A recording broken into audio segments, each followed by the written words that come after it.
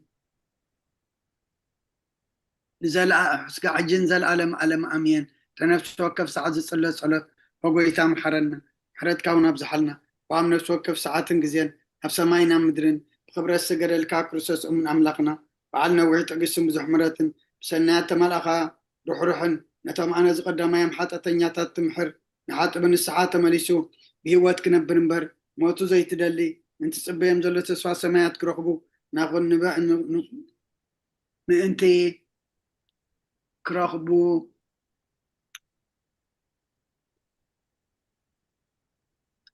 تمحرن حتى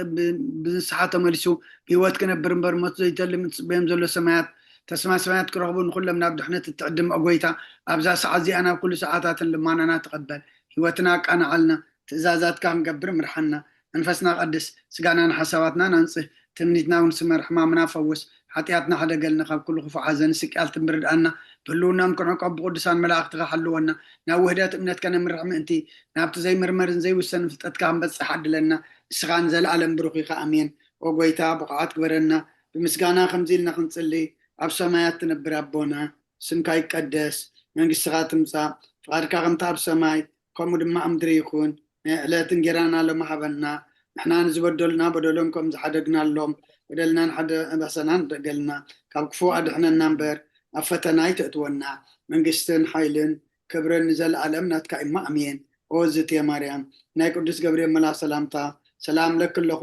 حلنا خدنقليخي شقاخون دنقليخي ديجاب يرتباط قويتا سراوي سلام لك له السغيكا وانست برختيخي ركر سغم برخيو وملتا تسقى تيابير مساقيو وفستي داسي بلكي عتيات ناصر يلنا نفتو ودخي يسوس كريستوس مئنتانا محرات لمن لنا أمين كبرن اسكانا أملاخيكن يابير يقبل له أبسما يأرق آمين آمين آمين أبونا تسألي صلاة تنبب نبابات كل بقدم እግዚአብሔር عريقو معاد زغرر بحرات زورر يقبر لنا كلهم حزب እግዚአብሔር نز قدس بيت ክርስቲያን تهوا أقلقلوت ጊዜኹምን ስራሕኩምን ዕረፍትኹምን ኣዋሃይትኩም ብኣንቃ ዓድዎን ብጥብኣትን ትከታተልዎ ዘለኹም ክሳብ ሰዓት ዝብድሓነ ሰላም ዓቂቡ በዚ ቅዱስ ጉባኤ ክንራኸብ ዝፈቐደልና ልዑለ ባህሪ ፈጣሪና ኣምላከ ቅዱሳን ናይ ባህሪ ምስጋና ይብፅሓዮ ኣብ ዝሓለፈ ኣገልግሎትና ሃይማኖት ኣበው ናይ ቅዱስ ቄርሎስ ምዕራፍ 75 ቁፅሪ 28 ኢና ጠጠው ኢልና ነርና ሎሚ ካብኡ ይህና ክንቅፅሎ ኣቦና ሃይማኖት ኣበው ቁፅሪ 29 ከተንብብልና ኢኹም ሃብትና ሙሉእ ፊልጵ ምዕራፍ 2 ካብ 5 ክሳብ 10 ከተንብብልና ኢኺ ኣቦና ናባኹም ሃይማኖት ኣበው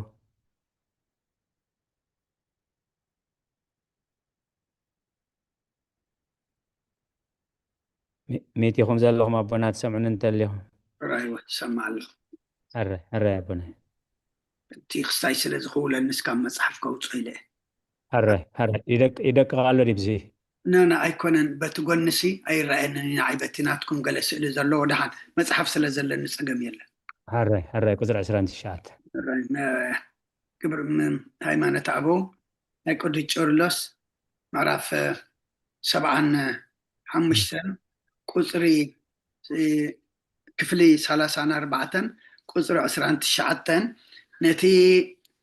زولدو أب معرئن زمساسلون مس እግዚአብሔር ማዕረ ዝኾነ ድማ መንዚዑ ኣይኮነን እንታይ ደኣ ገዛእ ርእሱ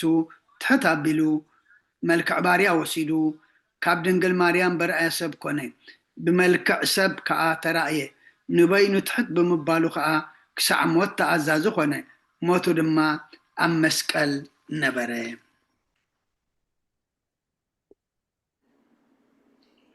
ቃል ህይወት ይስመዐልና ፊልip ምዕራፍ 2 ካብ 5 ክሳብ 10 እቲ ኣብ ክርስቶስ ኢየሱስ ዝነበረ ሓሳብ ኣባኻትኩም ይሃልኹም ንሱ ብመልክዕ ኣምላኽ ክነሱ ነቲ ማዕረ ኣምላኽ ምዃኑ ከም ምንዛዕ ኣይረኣዮን መልክዕ ባርያ ወሲዱ ርእሱ ኣሕሰረ ሰብ እውን መሰለ ብንብረቱ ከም ሰብ ኮይኑ ተረኽበ ርእሱ ክሳዕ ሞት ኣትሓተ ክሳዕ ሞት ኣብ መስቀል እኳ ደኣ ተኣዘዘ ስለዚ ከዓ ኣብ ሰማያት ኣብ ምድርን ኣብ ትሕቲ ምድርን ዘሎ ኩሉ ብርኪ ብስም ኢየሱስ ምእንትኽ ልሳን ዘበለውን ንኸብሪ እግዚኣብሔር ኣቦ ኢሉ ኢየሱስ ክርስቶስ ጎይታ ምዃኑ ከኣምን እዩ ኣምላኽ ናብ ልዕሊ ኩሉ ልዕል ዘበሎ ካብ ኩሉ ስም ልዕል ዝበለ ስም እውን ዝሃቦ ካብ 9 ክሳብ 11 ብሓደ ስለ ዝኾነ ጽቡቕ ኣለኹም ላሓቲ ቃል ህይወት የስማዓልና ዝቕፅል ንባብና ኣቦና ኣቢ መልኣከ ሰላም መዝሙር ዳዊት 30 ምስ ኣንበቡ ሓብትና ትምኒት መዝሙር ዳዊት 84 ካብ 3 ክሳብ 6 ሓብትና ኣብረህት መዝሙር ዳዊት ምዕራፍ 110 ቁፅሪ 1 ሓብትና ረዘነት መዝሙር ዮሃንስ ወንጌል ምዕራፍ 6 ካብ 26 ክሳብ 63 ናባኹም ኣቦና ቁፅሪ 30 ግናኸ ክሳዕ እዚ ትሕትና ዝተዋረደ ንሱ ካብ ፍጹም ክብሩ ንኩሉ ክብሪ ዝህብ ሓደ እኳ ዘገደዶ ዘይብሉ ባዕሉ በይኑ ወረደ ምእንታና ከዓ ብፍቃዱ መልክዕ ሰብ ወሰደ ንሱ ብህላዊኡ በይኑ ሓራ ክነሱ ኣብትናትና ኮነ ንሱ ልዕሊ ኩሉ ፍጥረት ክነሱ ድማ ምሰም ብሞት ዝተታሕዙ ተቆፅረ ንሱ ካብ ሰማያት ዝወረደ ንኩሉ ዓለም ወሃብ ህይወት ናይ ህይወት መግቢ እዩ ቃል ህይወት የስማዓልና ሓብትና ትምኒት መዝሙር ዳዊት 87 ካብ 3 ክሳብ 6 ኣብቲ ከተማ ኣምላኽ ብዛዕባኺ ክቡር ነገር ተዘርበ ሴላ ካብተን ዝፈጣኒ ረሃብን ባቢሎንን እሰሚ ኣለኹ እንሆ ፍልስጤምን ጢሮስን ምስ ኢትዮጵያ እዚኣቶም ኣብኣ ተወሊዶም እዮም ብዛዕባ ጽዮን ድማ እትን ኣብኣ ተወሊዶም ክበሃል እዩ እቲ ልዑል እውን ባዕሉ ከጽንዓ እዩ እግዚኣብሔር ንህዛብ ክጽሕፎም ከሎ እዚ ኣብኣ ተወሊዱ ኢሉ ክቁፀር እዩ ሴላ ቃል ህይወት የስማዓልና ሓብትና ኣብረህት መዝሙር ዳዊት 110 ቁፅሪ 1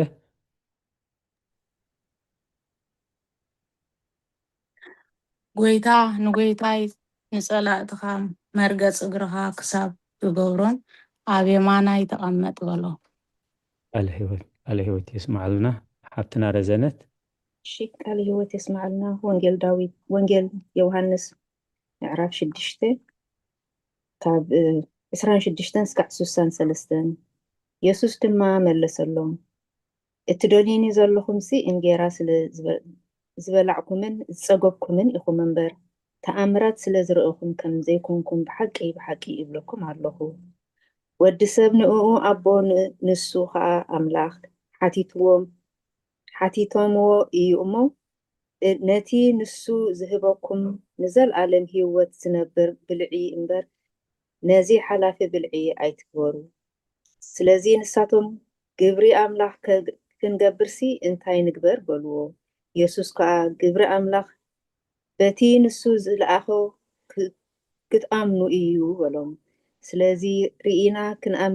ክንኣምነካስ እንታይ ትምህርቲ እሞ ትገብር? እንታይ ከትገብር ኣለኻ? ኣቦታትና ከምቲ ክበልዑ ካብ ሰማይ እንጌራ ሃቦም ዝብል እተጻሕፈ ኣብ በረኻ ማና በልዑ በልዎ። ሽዑ ኢየሱስ እቲ ካብ ሰማይ ዝወርድ ንዓለም እውን ህይወት ዝህብ ናይ ኣምላኽ እንጌራ እዩ እሞ ነቲ እንጌራ ሓቂ ካብ ሰማይ ዝህበኩም ኣቦይ እዩ እምበር ነቲ እንጌራ እቲ ካብ ሰማይ ዝህበኩምሲ ሙሴ ከም ዘይኮነ ብሓቂ ብሓቂ እብለኩም ኣለኹ። ሽዑ ንሳቶም ጎይታይ እቲ እንጌራ እቲ ኸ ኩሉ ሳዕ ሃበና በልዎ። ኢየሱስ በሎም እንጌራ ህይወት ኣነ እየ፣ ናባይ ዝመጽእ ኣይጠምን፣ ብኣይ ዝኣምን ከቶ ኣይጸንዕን እዩ። ግናኸ ከምቲ ዝበልኩኹም እዩ፣ ርእስኹምሲ ኣይኣመንኩምን። ኣቦይ ዝህበኒ ዘበለ ናባይ ክመጽእ እዩ፣ ነቲ ናባይ ዝመጽእ ከቶ ንወጻኢ ኣይድርብዮን እየ። ኣነ ፍቓድ እቲ ዝለኣኸኒ እምበር ፍቓደይ ምእንቲ ክገብር ኣይኮንኩን ካብ ሰማይ ወሪደ ዘለኹ። ንወዲ ዝረኣየ ብኡኡ ዝኣምን ዘበለ ናይ ዘለኣለም ህይወት ክረክብ ኣነ እውን በታ ዳሕረወይቲ መዓልቲ ከተንስኦ እዚ ፍቓድ ኣቦይ እዩ እሞ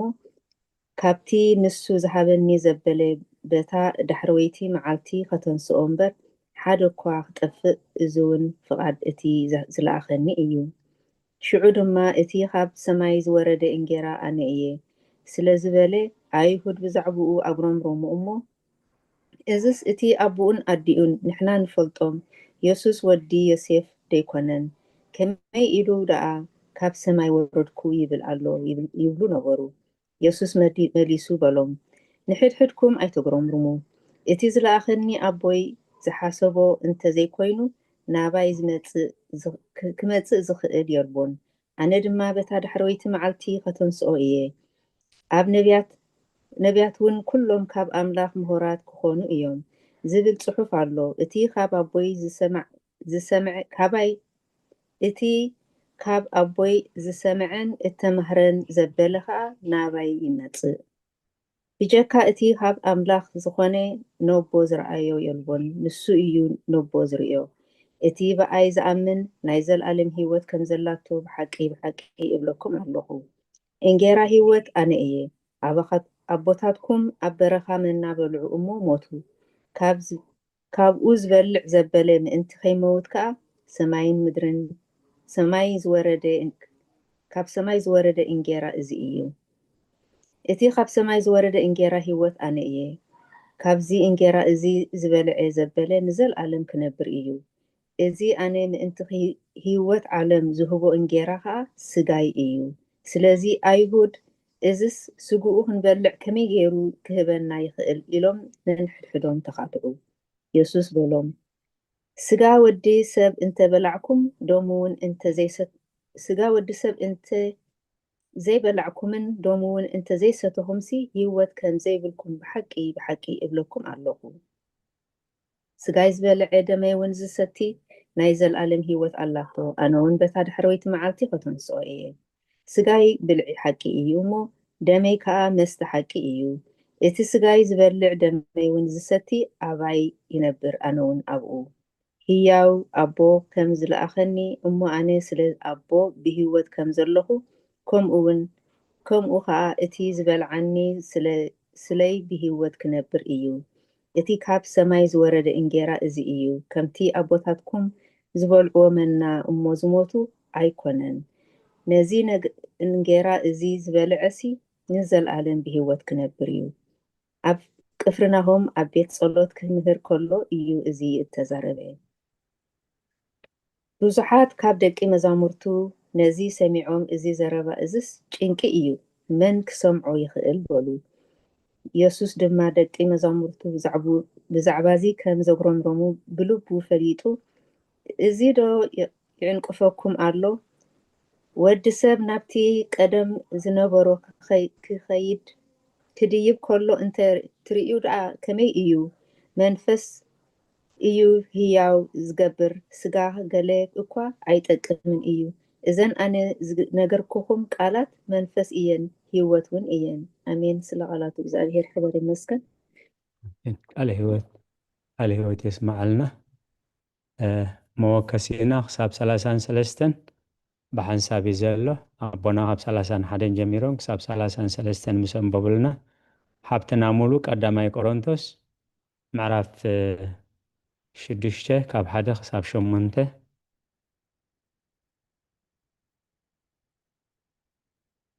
ናባኹም ኣቦና የንባብ።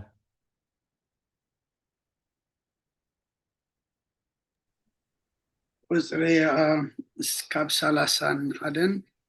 ክሳብ 33 ቁፅሪ 31 ንሱ ብመለኮቱ ልዕሊ ሕግን ሓጋግ ሕግን እዩ። ምሳና ድማ ኣብ ትሕቲ ሕጊ ኮነ። ምስ ፍጥራን ተቆፂሩ ተረኽበ። ንሱ ብህላዊኡ ቅድሚ ዘመናትን መዋዕልን ቅድሚ ዓለምን እዩ። ብዝበለፀ ድማ ንዘመንን ንዘመናትን ፈጣሪ ገባሪ እዩ። ካብ ቅድስቲ ድንግል ስጋን ነብስን እንተዘይወሃድሲ ብኸመይ ነገር ደኣ ንዓና ምመሰለ? ንሱ ከምቲ ዓላውያን ዝብልዎ ብዘይ ነብሲ ስጋ በይኑ ኣይኮነን። እንታይ ደኣ ነባቢት ነብሲ ዘላቶ እዩ። ካብ ድንግል ከዓ ከምዚ ኢሉ እዩ ዝተወልደ። ንሱ ብዘይ ሓጢኣት ብሓቂ ፍጹም ሰብ እዩ። ብተምሳል ወይ ብሓሶት ኣይኮነን ሰብ ዝኾነ። ነቲ ጥንቲ ዝነበሮ መለኮት ኣይሓደጎን፣ ናቱ ዝኾነ ድማ ካብኡ ኣይገደፈን። እንታይ ደኣ ኣምላኽ ስለ ዝኾነ ባዕሉ ኣብ ህላዊኡ ህልው እዩ። ቁፅሪ 33 ብዛዕባ ቅድስቲ ድንግል ማርያም ከዓ ንሳ ወላዲት ኣምላክ ከም ዝኾነት ንብል። ጳውሎስ ሓደ ኣምላኽ ከም ዝበለ ኩሉ ፍጥረት ብኡኡ ዝተፈጥረ ኩሉ ብኡኡ ዝኾነ ንሱ እውን ኣቦ እዩ። ጎይታና ኢየሱስ ክርስቶስ እውን ሓደ እዩ፣ ሓደ ጎይታ እዩ። ኩሉ ብኡኡ ዝተፈጥረ እዩ ከም ዝበለ ሓደ ጎይታ መድሓኒና ኢየሱስ ክርስቶስ ናብ ክልተ ኣይክፈልን እዩ። ቃል ህይወት የስማዓልና ሙሉእ ሓብተይ በታ ግእዛ ክንእርማ ኢና። ቀዳማይ ቆሮንቶስ ምዕራፍ 8 ቁፅሪ 6 ምስ ብዙሕ ቅሬታ መቢዳት ንፅሕኒሓ ምዕራፍ 8 ክሳብ ምዕራፍ 8 ቁፅሪ 6 ጥራይ።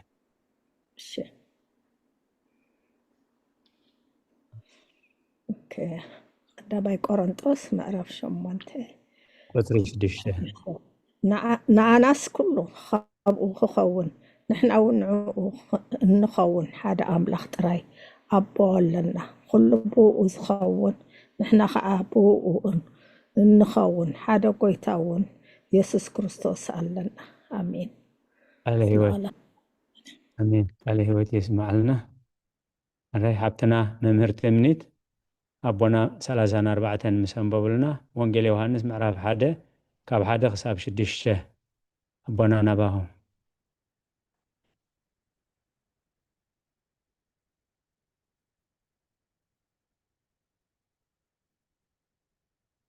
ንባብ ናባኹም ኣቦና። ዝቕረታ ምኒት ገረኸ ንብብ ፀኒሐ ቁጥሪ 34 ከማና ሰብ ዝኾነ እግዚኣብሔር ቃል ስጋና ተዋሃደ። እቶም ዓያሹ መናፍቃን መለኮትን ሰብነትን እቲ ሓደ ኣብቲ ሓደ ከም ተሓዋወሰ ወይ እግዚኣብሔር ቃል ናብ ህላውየ ስጋ ተለወጠ ወይ ህላውየ ስጋ ናብ ህላዊ መለኮት ተለወጠ ከም ዝብልዎ ኣይኮነን። እግዚኣብሔር ቃልሲ እግዚኣብሔር እዩ፣ ኮታ ኣይልወጥን፣ ህላዊ እውን ኣይለቅቅን እዩ። ወንጌል ዮሃንስ ምዕራፍ 1 ካብ ቁፅሪ 1 ክሳብ 6 ቃል ብመጀመርታ ነበረ፣ እቲ ቃል ድማ ኣብ ኣምላኽ ነበረ፣ እቲ ቃል እውን ኣምላኽ ነበረ። እዚ ብመጀመርታ ኣብ ኣምላኽ ነበረ ብኡ ኩሉ ኮነ ካብቲ ዝኾነ ዘበለ ድማ ብዘይ ብኡ ዝኾነ የልቦን ህይወት ኣብኡ ነበረት እታ ህይወት ከዓ ብርሃን ሰብ ነበረት ብርሃን እውን ኣብ ጸልማት የብርህ ጸልማት ግና ኣይሓዞን ዮሃንስ ዝስሙ ሰብኣይ ካብ ኣምላኽ ተልኢኹ ተንስአ ቃለ ህይወት የስማዓልና ሓብትና ብርህት ኣቦና 30 ክሳብ 36 ምስ አንበቡ ቀዳማይ ጢሞቴዎስ ምዕራፍ 2 ቁፅሪ 5 ራይ ኣቦና 35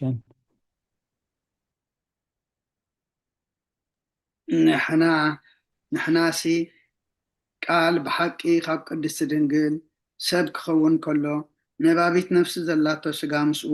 ሓደ ኮነ ኢና ንብል ቅኑዕ እምነት ነውሪ ዘይብሉ እምነት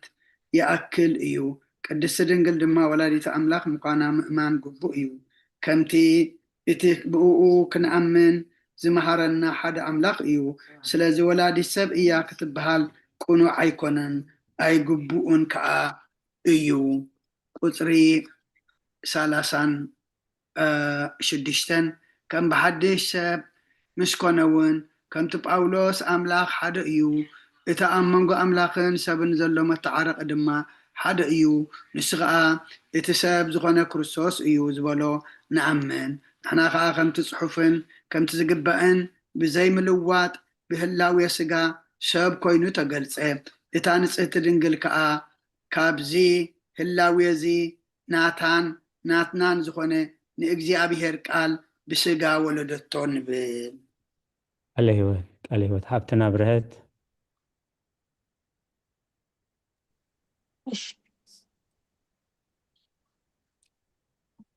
ቀዳማይ ጢሞቴዎስ ምዕራፍ 2:5 ማለት ኣምላኽ ሓደ በይኑ እዩ እሞ እቲ ኣብ መንጎ ኣምላኽን ሰብን ዘሎ ማእኸላይ እውን እቲ ሰብ ክርስቶስ ኢየሱስ ሓደ በይኑ እዩ ስለቃላቱ እግዚአብሔር ዝተመስገነ ይሁን ሓብትና ረዘነት ሮሜ 1:3 ሓብትና ህይወት ገላትያ 4:4 ሓብትና ሙሉእ ዕብራውያን ምዕራፍ 2 ቁፅሪ 17 ንባብ 37 ኣቦና ነባኹም ወላዲት ኣምላኽ እያ ክንብል ከለና ድማ እታ ንጽሕቲ ድንግል ካብ ስጋ ዝተፈልየ በይኑ መለኮት ከም ዝወለደት ኣብ ልብኹም ጥርጥር ኣይእቶ እንታይ ደኣ ንሳስ ምስ ስጋ ተዋሃደ እግዚኣብሔር ቃል እያ ወሊዳ ንሳ በዛ ኣምሳል እዚ እንተዘይኮይኑ ብኻልእ ወላዲት ኣምላኽ ምዃና ኣይንፈልጥን ኢና እምነትና ከዓ ሰብ ኮነ ክንብል ከለና ናብቲ ሰብ ዝኾነሉ ጥንተ መሰረት ብዘይ ጥርጥር እዩ ዝመርሓና ስለዚ ንሕና ከምዚ ቅድስቲ ድንግል ታኦዶክስ ማለት ወላዲት እግዚኣብሔር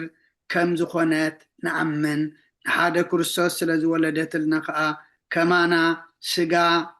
ስጋን ነፍስን ብምዋሃዱ ዘደንቕ ኮነ ቃለ ህይወት ሮሜ ምዕራፍ 1 ቁፅሪ 3 ብዛዕባ ወዱ ብስጋ ካብ ዘርኢ ዳዊት እተወልደ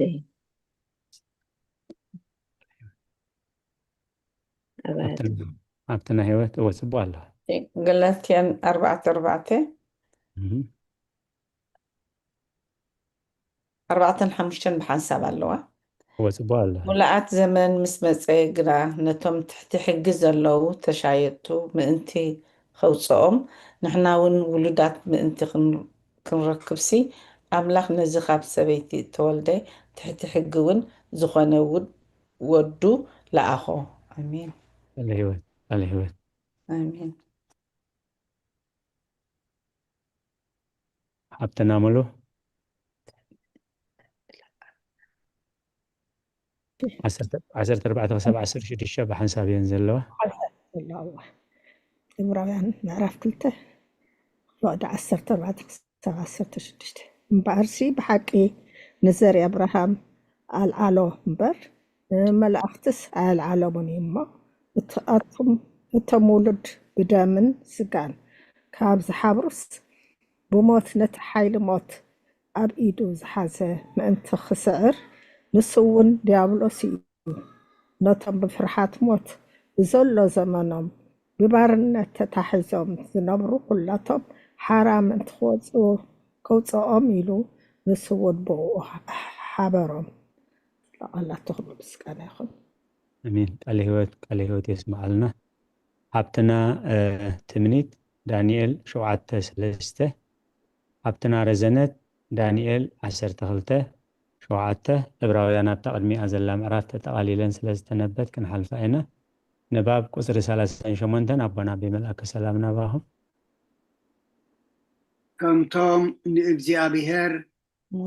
ወለደት ማርያም ዝተረኽበ ስጋ ምስኣ ማዕረ ኣይኮነን ምስ ባህሪኣ ድማ ይመሳሰልን እዩ ከም ብግብሪ ሰብነት ራእዩ ዝመሳሰል ዝብሉ ከም እምነት ዓላውያን ኣይንኣምንን ኢና። ከምቲ ፅርአውያን ህላዊኡ ብሓቂ ሰብ ኣይኮነን እንታይ ደኣ ከምቲ ንዳንኤል ተራእዮ ኣምሳል ወዲ ሰብ እዩ ዝብልዎ እውን ኣይንኣምንን ኢና።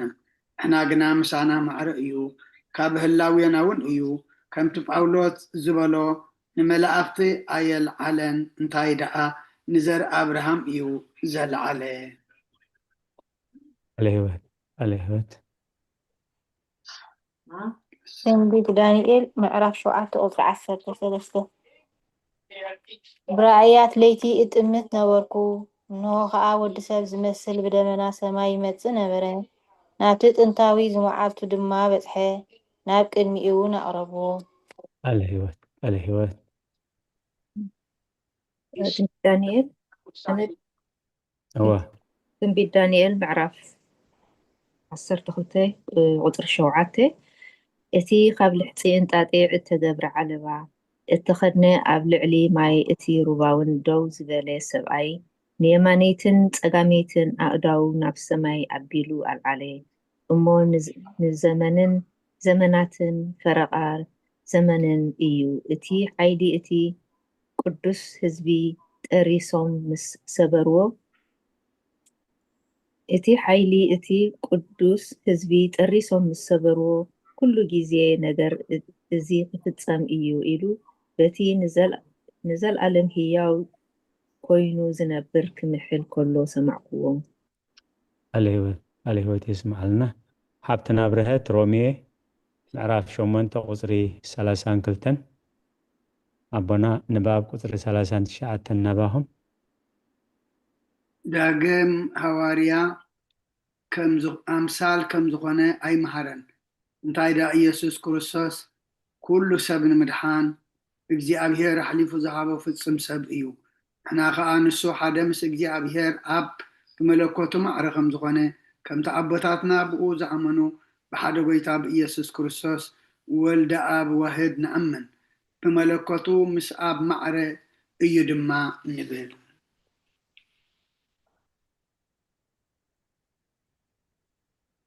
ሃብትና ብርሀት ናባኺ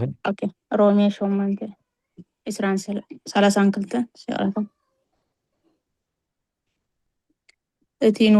እቲ ንወዱ እኳ ምእንቲ ኩላትና ኣሕሊፉ ዝሃቦ እምበር ዘይነሓፎ ከመይ ደኣኸ ምስኡ ኩሉ ዘይህበና። ቃለ ሕይወት የስማዓልና ገላትያ ኣንቢብናያ ፀኒሕና ሕጂውን ሃብትና ሙሉ ገላትያ ምዕራፍ 4 ቁፅሪ 4 ሃብትና ረዘነት ካልኣይ ጴጥሮስ ምዕራፍ 3 ካብ 16 ክሳብ 18 ሃብትና ትምኒት ቀዳማይ ጴጥሮስ ምዕራፍ 2 ቁፅሪ 12 ንባብ ቁፅሪ 4 ኣቦና ብመልአከ ሰላም ካብ ሕልናና ብዘንቀልናዮ ነገር ንተዋህድኡ ኣይንንቀፍ ማርያም ከዓ ወላዲት ኣምላኽ ኣይኮነትን ኣይንበል ቅድሚ ዝበልክዎ ይኣክል እዩ ብእምነትና ከምዚ ኢና ብኣ እንኣምን ነቶም ነገር ሓቂ ከነውሩ ዝደልዩ ምክንያት ብማድ ዓላውያን ነቲ ብሓቂ ዝተባህለ ናብ ክፉእ ነገርን ሓሳዊ ሕልናን እዮም ዝልውጡ በኣቶም ኣይትደነቕ መጽሐፍቲ እግዚአብሔር በናይ አገባብ ወይ አምሳል ዘይግባእ የንብብዎ ንሕና ንሳቶም ጡፉዓት ምዃንና ኢና እንፈልጥ። ገላትያ 4 فقد 4:4-5 بحد الله صباح زمن مس مፀግና ነቶም تحت حق ዘለው ተሻይጡ ምእንቲ ከውፅኦም ተሻይጡ ምእንቲ ከውፅኦም ንሕና ውልድነት ምእንቲ ክንረክብሲ ኣምላኽ ነዚ ካብ ሰበይቲ እተወልደ تحت حق እውን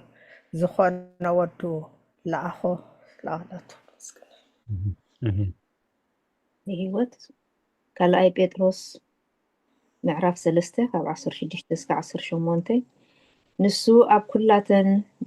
ደብዳቤታቱ ድማ ነዚ ነገር እዚ ክዛረበሉ ከሎ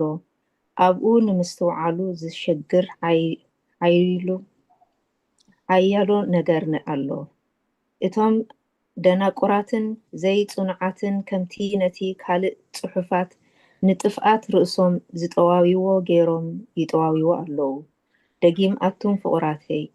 ነዚ ቅድም እናፈለጠኩምሲ ብስሕተት እቶም ስዲ ዝኸዱ ዘለዉ ተሰሒብኩም ካብ ፅንዓት ርእስኹም ከይትወድቁ ተሓለዉ። ብፀጋን ብፍልጠትን ጎይታናን መድሓኒናን ኢየሱስ ክርስቶስ ደኣ ዕበዩ። ንኡ ሕጅን ንመዓልቲ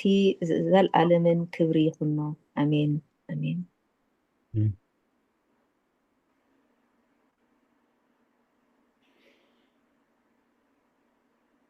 ቀዳማይ ጴጥሮስ ምዕራፍ 2 ቁፅሪ 12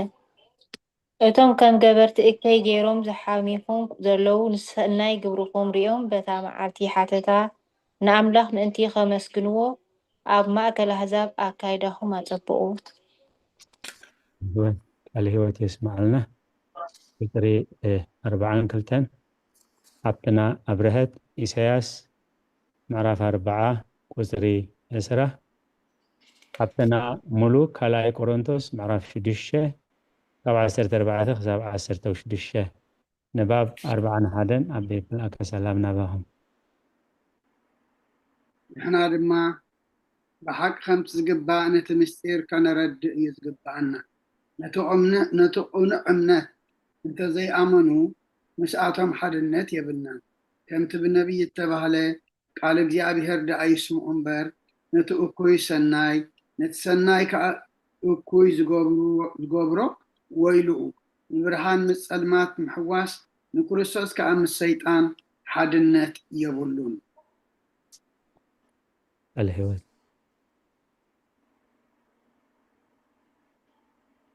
ኣብርህት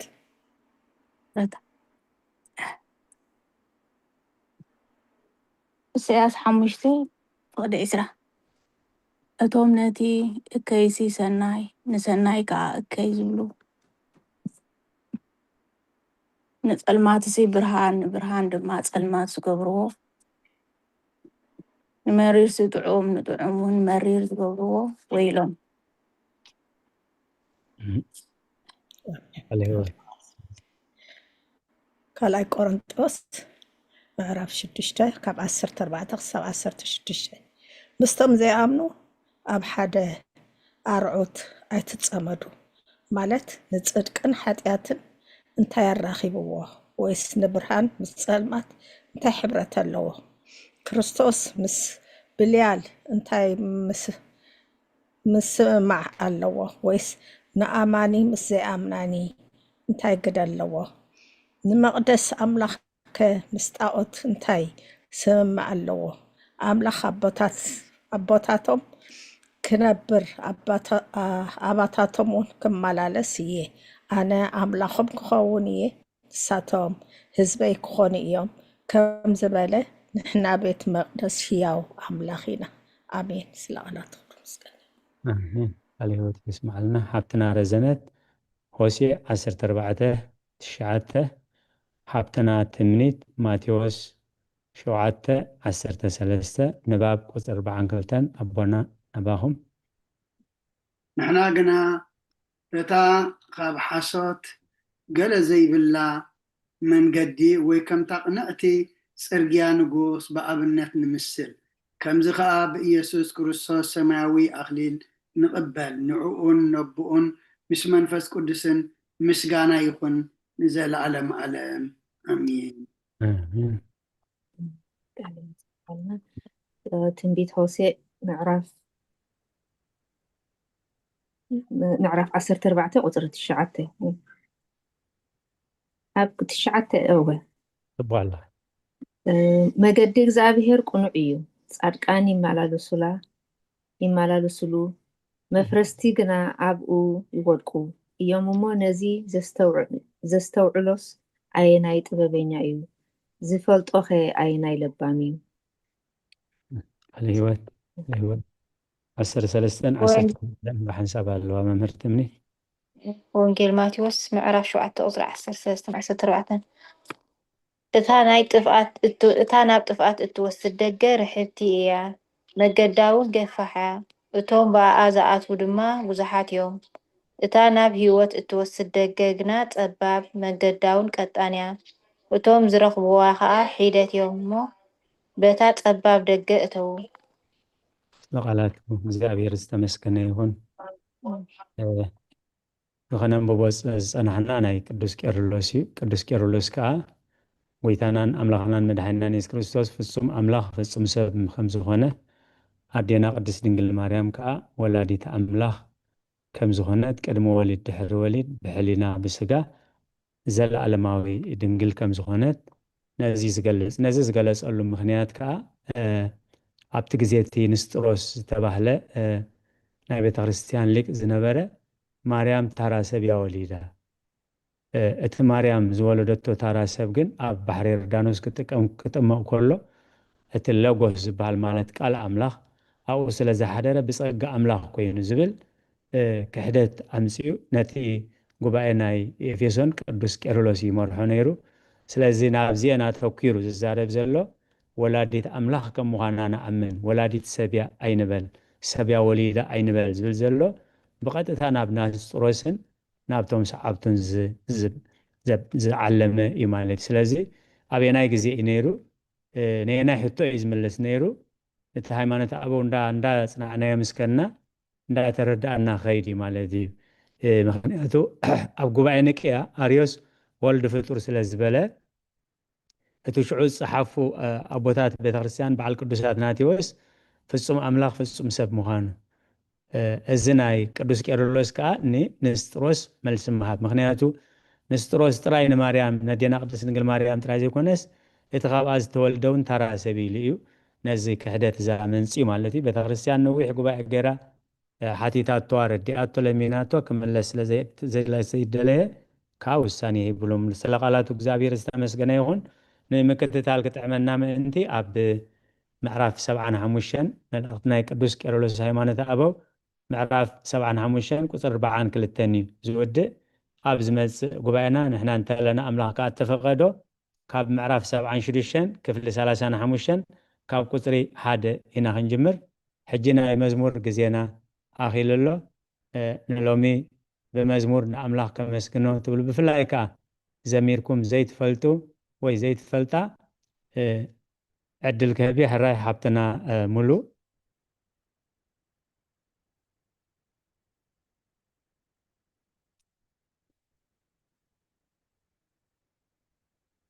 حراي حبتنا ملو إذا حفا بلالا من الباس زميركم زيت فلتو لومي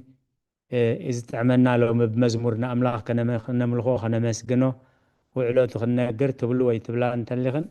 وي بدمس وي كملكت بيد ملكت كبار لي حبتنا ملو حفا بلالا قديمه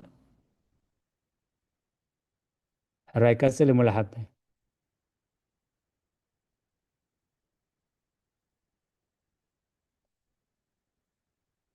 ميتي غزل لخمله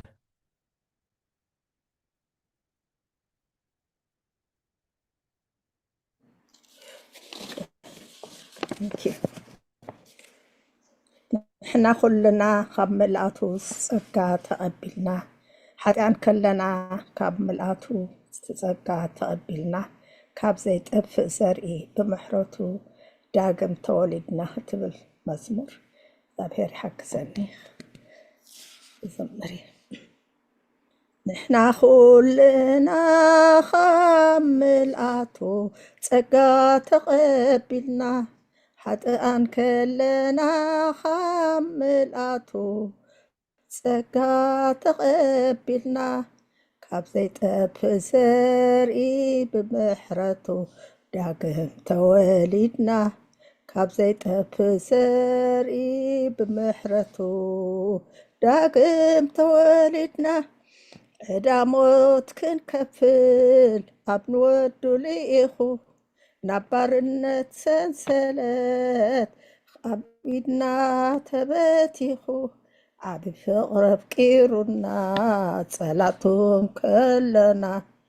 ብናይ ዘላለም መንፈስ ንኽብሩ መዲቡና ንሕና ኩልና ካብ ምልኣቱ ጸጋ ተቐቢልና ሓጥኣን ከሎና ካብ ምልኣቱ ጸጋ ተቐቢልና ካብ ዘይጠፍእ ዘርኢ ብምሕረቱ ዳግም ተወሊድና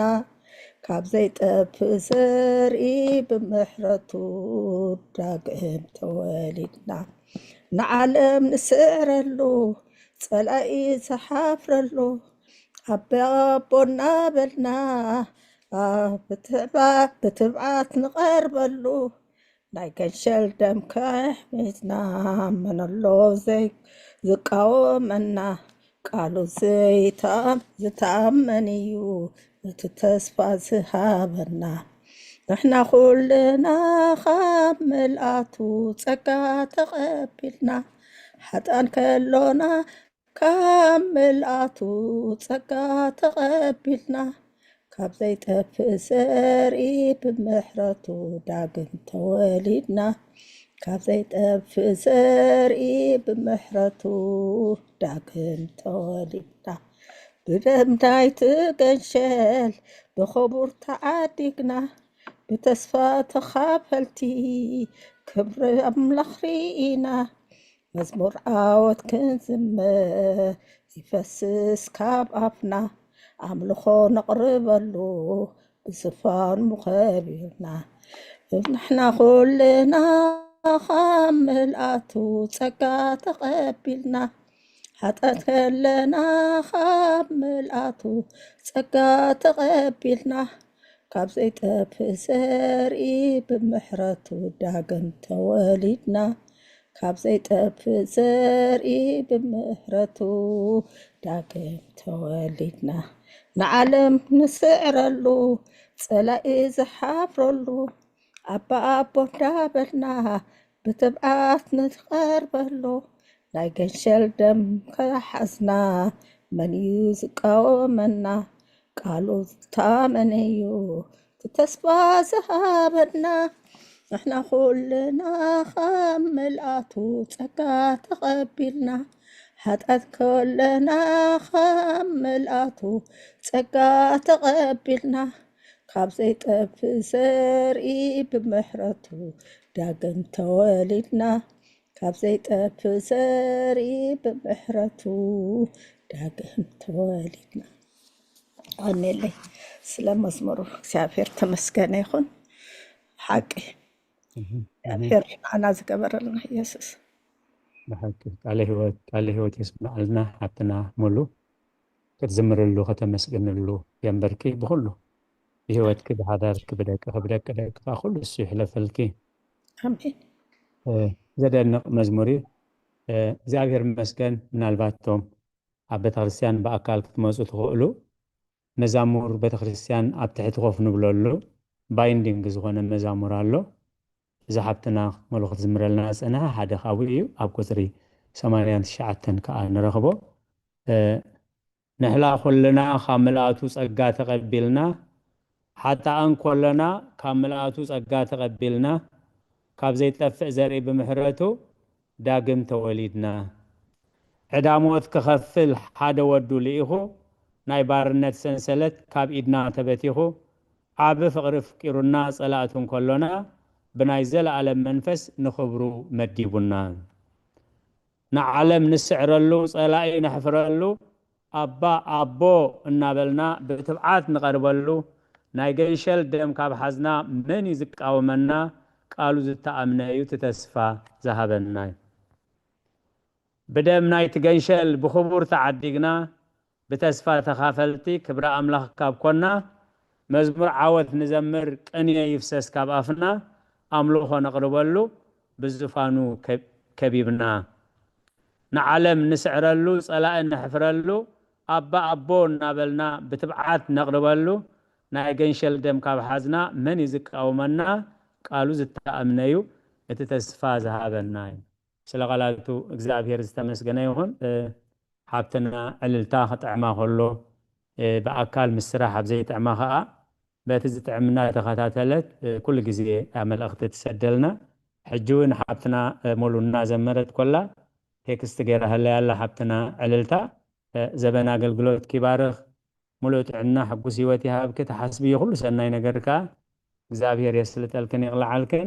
ወንጌል ዮሐንስ ምዕራፍ 1 قصري 16 حق بموسى تواهيبي يمو ጸጋን ሐቅን ገና በኢየሱስ ክርስቶስ መጸ ባርከስ ንሕና ኩላትና ከምልአቱ ጸጋ ኣብ ልዕሊ ጸጋ ተቀበልና ስለቃላቱ እግዚአብሔር ተመስገነ ይሁን እታ ኸላይቲ ሓብትና ዕልልታ ሰደደትልና ኤፌሶን ምዕራፍ 4 ቁጽሪ 7 ገናኸ በመስፈር ውህበት ክርስቶስ ንነፍስ ወከፍና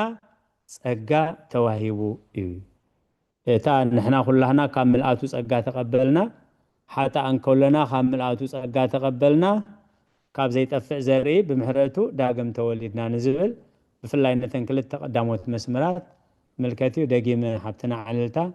ዘበና አገልግሎት ኪባርኽ እግዚአብሔር ሕራይ መዝሙርና ምስ ሙሉ ሓብትና እንዳስተንተና ዝመጸና ኩሉ ግዜ ቅድስት ቤተክርስቲያን አቦታት ቤተክርስቲያን እንታይ የሚለው ኩሉ አገልግሎትና ማህሌት ቅዳሴ ናይ መርዓ ናይ ጥምቀት ናይ ቀብሪ ናይ ኩሉ ነገር ካብ ቃል እግዚአብሔር ይል ኣብ ቃል እግዚአብሔር መሰረት ዘይብሉን ምስ ቃል እግዚአብሔር ዘይሰማማዕን ኩሉ ዋላ ኣብ ቤተክርስቲያን ይሃሉ ናይ ቤተክርስቲያን ኣይኮነን ኢሎም አቦታት ቤተክርስቲያን ወሲኖም አሰሮ መጥለን ሕራይ ካብ ዘስተንተናዮ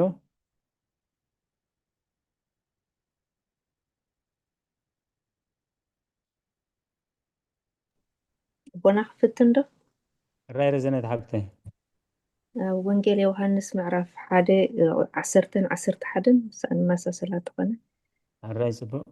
አምላኽ ባዕሉ ስለ ዘፍቀረና ብናይ ሓጢአትና መተዓረቕ ክኸውን ኢሉ ድማ ወዱ ስለ ዝሰደደልና እዩ እምበር ንሕና ንኣምላኽ ስለ ዘፍቀርና ይኮነን እታ ፍቅሪ እዚኣ እያ እግዚአብሔር መስገን ቃል ህይወት የስማዓልና ቀዳሜት መልእኽቲ ዮሐንስ ምዕራፍ 1 ቁጥሪ 10 ቁጥሪ 10 ቃል ህይወት የስማዓልና ሓብትና ረዘነት هو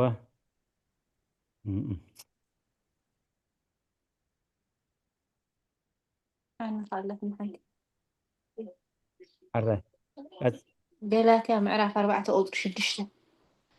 جلاتي أم ببياسك ما مرتمنت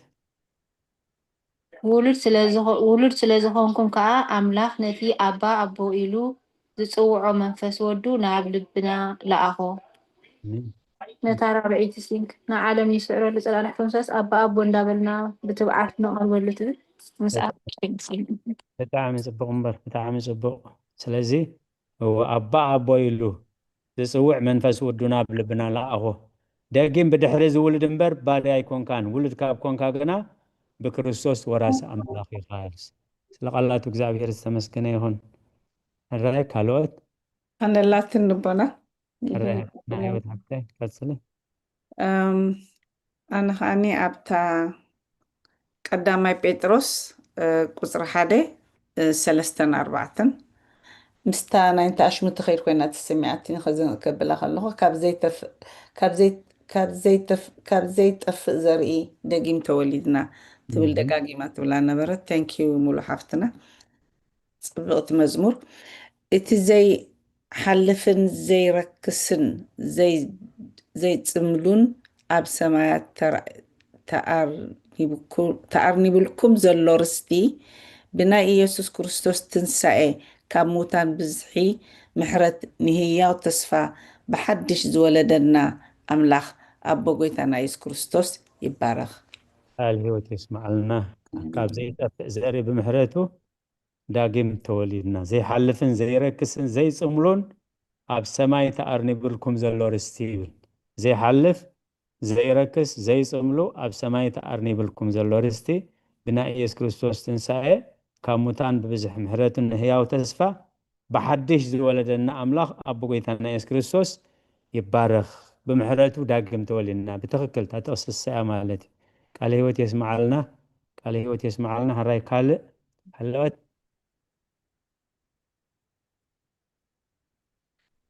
سقالات እግዚአብሔር ዝተመስገነ ይሁን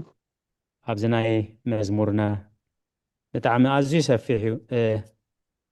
እቲ መዝሙር ኣዝዩ ሰፊሕ እዩ ከም ዝብሎ እቲ ኣብ ንመፃሉ ግዜ ከነንብቦ ንኽእል ኢና እቲ መዛሙር ብቐረባ እውን ክንረኽቦ ንኽእል ኢና ስለዚ ሎሚ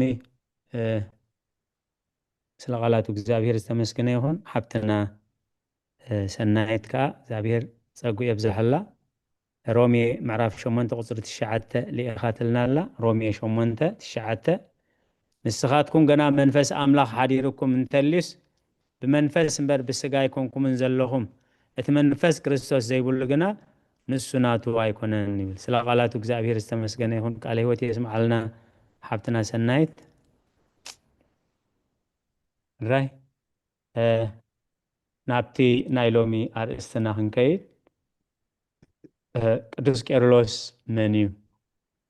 መበል ክንደይ ፓትርያርክ እዩ ኣበየናይ ዘመን እዩ ነይሩ ንናይ ጉባኤ ይመርሕ ነይሩ ሃይማኖት ኣበው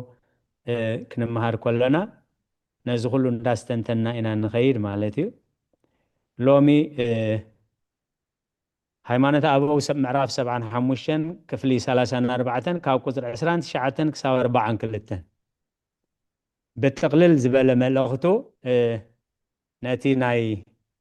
ንስጥሮስ መርሲ ህስውቼ ትሰመይ ወላዲት ኣምላክ ዘንበለ ወላዲት ክርስቶስ ስለዚ ሕጂ እውን ኣብ ዘለና እዋን ኣዳ ኣምላኽ ምባል ዘሕፍሮም ኣዳ ኣምላኽ ወላዲት ኣምላኽ ምባል ዘሕፍሮም ኣዳ ኢየሱስ ጥራይ ክብሉ ዝቐንዖም ኣለው እንተ ብፍላጥ እንተ ብግርህነት ማለት ስለዚ ኣዳ ኢየሱስ እምበር ኣዳ ኣምላኽ ክትበሃል ኣይግባእኒ እዚ ናይ ንስጥሮስ ክሕደት እዩ ማለት ህስውኬ ትሰመይ ወላዲት ኣምላክ ዘእንበለ ወላዲተ ሰብ እንታይ ዝብል ዘሎ ሕጂ ነቲ ካብ ቅድስት ድንግል ማርያም ተወሊዱ ፍጹም ብኣምላኽነት ፍጹም በትስብእቱ ዝኾነ መድሓኒ እንድሕር ታራ ሰቢልዎ እቲ ድሕነት ከዓ ኣይተፈፀመን ማለት እዩ ሓደገኛ ዝኾነ ስለ ዝነበረ ኣብ ኤፌሶን ጉባኤ ተፀዊዑ ሳልሳይ ጉባኤ እዚ ጉባኤ እዚ ማለት እዩ ካብ ጉባኤ ቦታት ካብ ጉባኤ ንቅያ ሳልሳይ እዩ ካብ ጉባኤ ሐዋርያት ኣብ ኢየሩሳሌም 51 ዓመተ ምህረት ዝነበረ ጉባኤ ሐዋርያት ግን መበራብዓይ ማለት ግን ብዙሕ ግዜ ጉባኤ ሐዋርያት በይኑ ሒዞም ካብ ጉባኤ ንቅያ ጉባኤ ቁስጥንጥንያ ጉባኤ ኤፌሶን እዚኦም እዮም ተን ዓለም ለኻዊ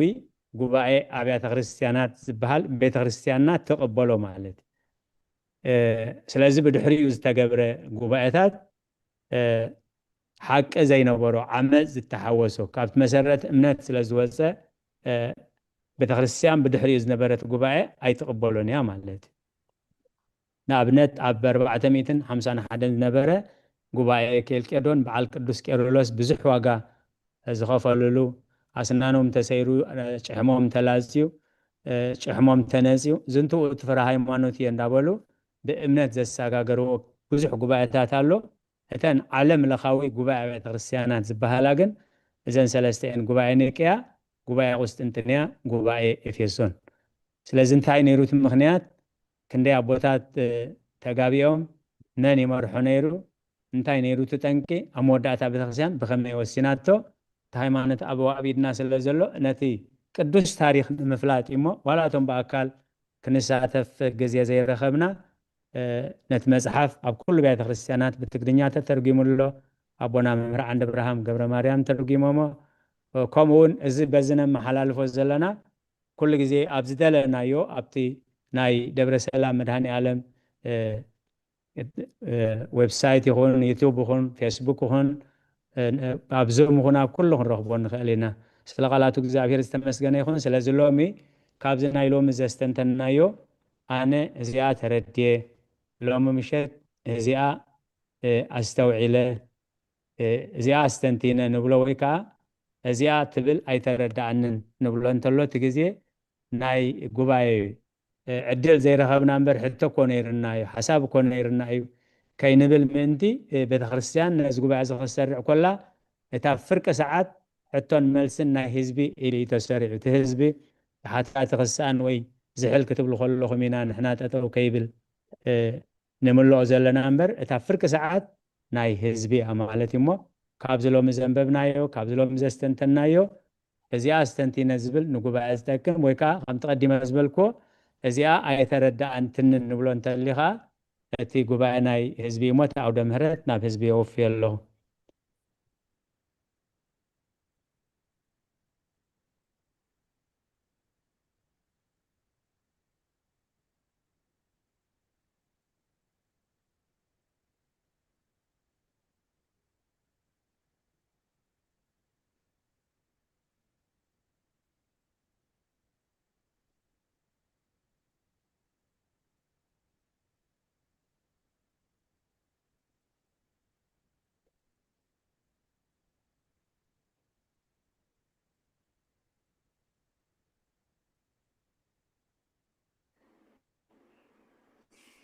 أنا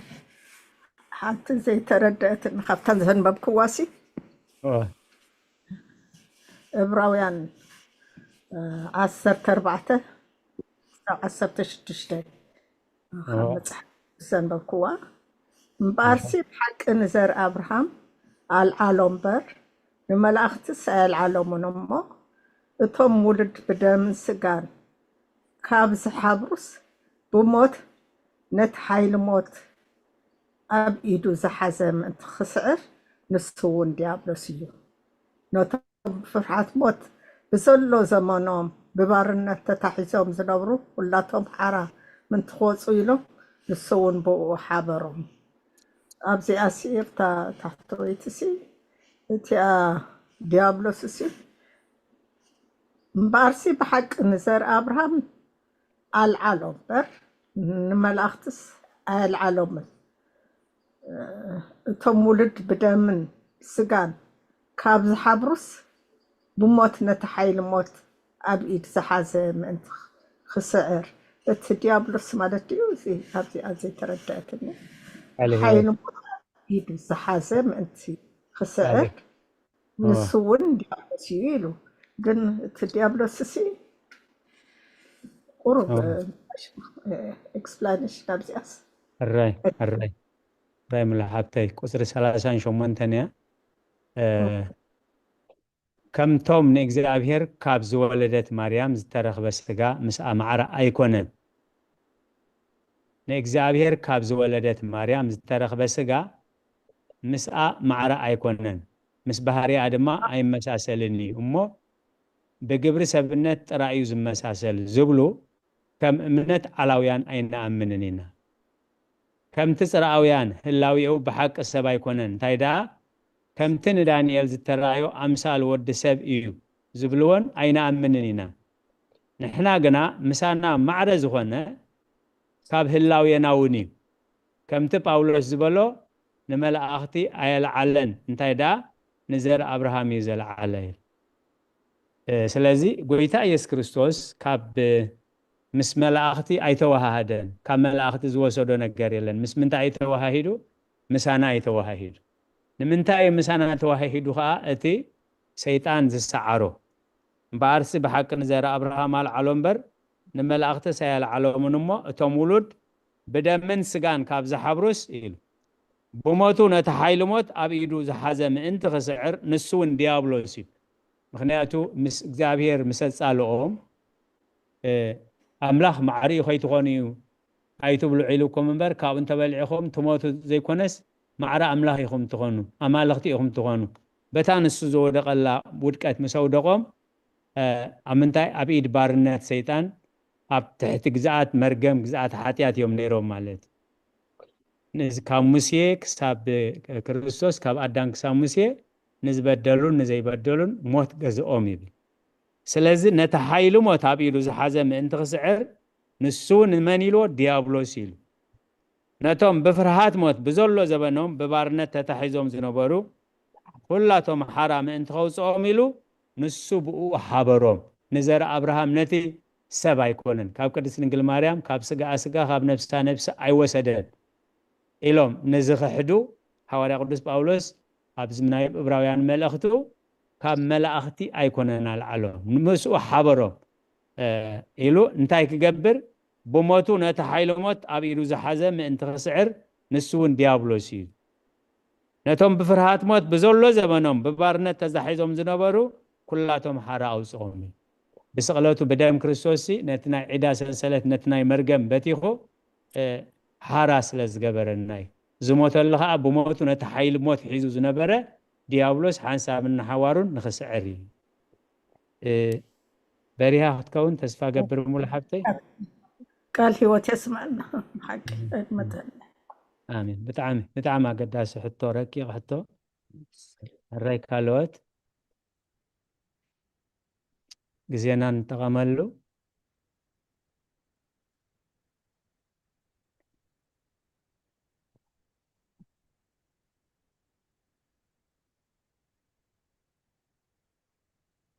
لو ما أنت زي أنبيبة زي أسمعه زي أتردياتني نبله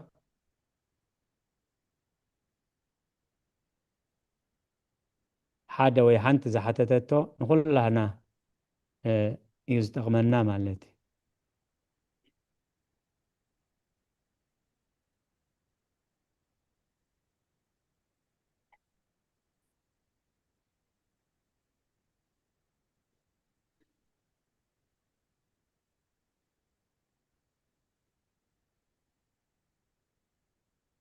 راي لومي انتاي تماهرنا لومي انتاي تردينا وي حدش نقر نلومي زي سمعنا يو زي تردعنا يو وي زي استنتنا يو وي كا كردعنا ثتينا مردع زعبينا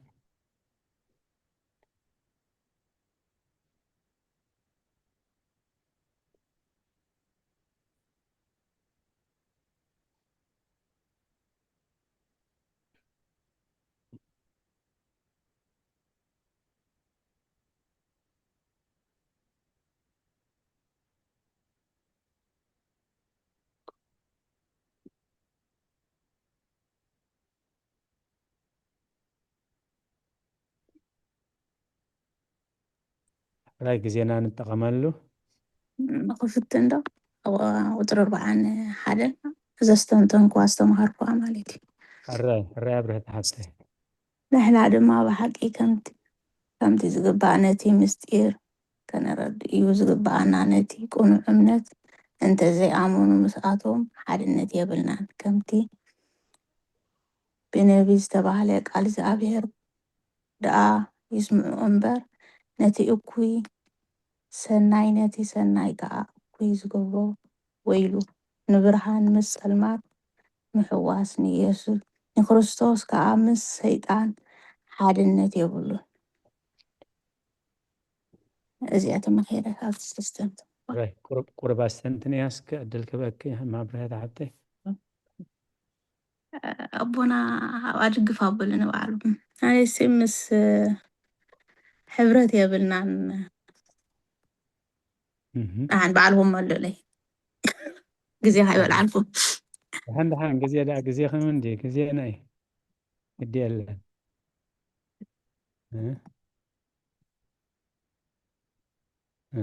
جزية ناي جاي بتاز ترداتك أنا خمسة ترد إياه تلكي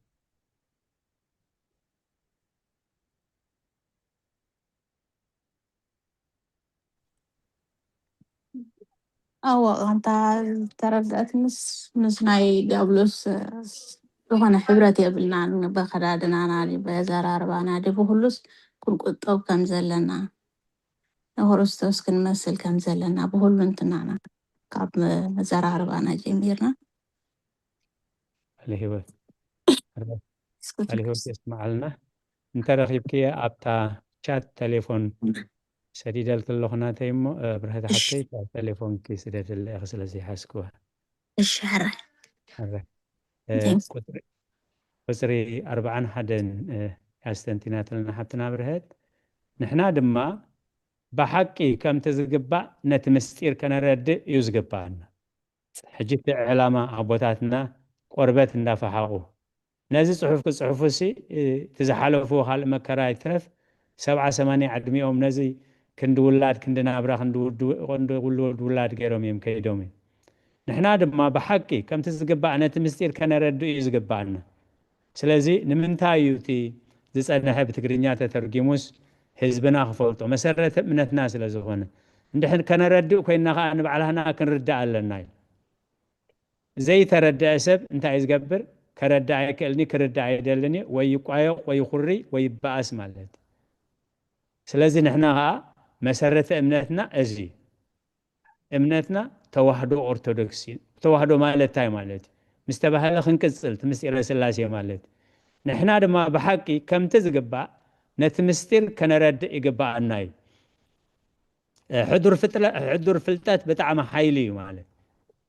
اتا سامراويت مسقويتا اس كريستوس كتزرارب كلا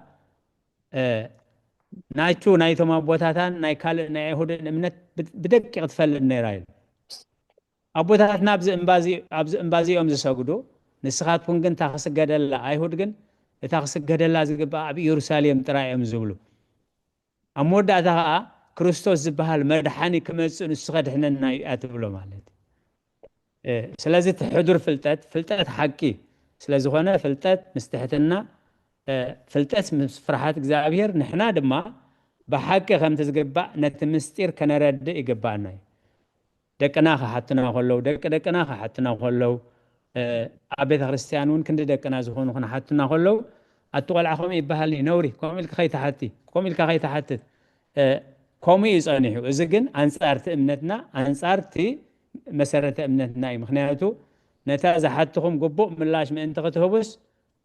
ኩሉ ግዜ ዝተዳለኹም ኩኑ እዩ ዝብል ስለዚ ዝሓብትና ብርህት ዘስተንተነታ እንታይ ኣትብል ንሕና ድማ ብሓቂ ከምቲ ዝግባእ ነዚ ምስጢር ከነረድእ ይግባእ መወዳእታ ናይታ ምዕራፍ ስለዝኾነት መዛዘሚ ናይቲ ኩሉ ክንሰምዖ ዝቐነና እዩ ናይ 41 ሓንቲ ቁፅሪ እያ ዘላ ድሕሪያ ማለት እዩ ምዕራፍ 75 ናብ ክትውድእ ንሕና ድማ ብሓቂ ከምቲ ዝግባእ ነቲ ምስጢር ከነረድእ እዩ ዝግባአና ነቲ ቕኑዕ እምነት እንደዘይኣመኑ ምስኣቶም ሓድነት የብልናን ስለዚ ንንስጥሮስ ከኣልይዎ ከለዉ ስቕ ኣይኮኑን ኣልየሙ ሓንቲ ነብሲ ከየጠፍእ ኣቦታት ጉባኤ ብዙሓት ኤጲስቆጶሳት ካብ ኩሉ ዓለም መፅኦም እዚ ዝብል ቃል ኣምላኽ ምዝስኻ ትብሎ ዘለኻ ኣንጻር ቃል ኣምላኽ እዩ ኣንጻር ድሕነትካ እዩ ኣንጻር ድሕነት ሰብ እዩ ኣንጻር ዕላማ ኣምላኽ ግደፍ ኢሎም እዮም ዝልምንዎ ማለት ነቲ ቕኑዕ እምነት እንደዘይኣመኑ ምስኣቶም ሓድነት የብልናን እዩ ስለዚ ሰብ እንድሕር ካብቲ ቕኑዕ እምነት ወፂኡ ብእምነት ርክብ ክህልወና ይክእልኒ ማለት تا ቤተክርስቲያን ትኸፍሎ ዘላ ዋጋ ከዓ ንሱ እዩ ማለት ሓቂ ክጉዕፀዝ ከሎ ኖ ቤተክርስቲያን ኣብ ሓቂ ክርስቶስ ያቆይምዋ እዩ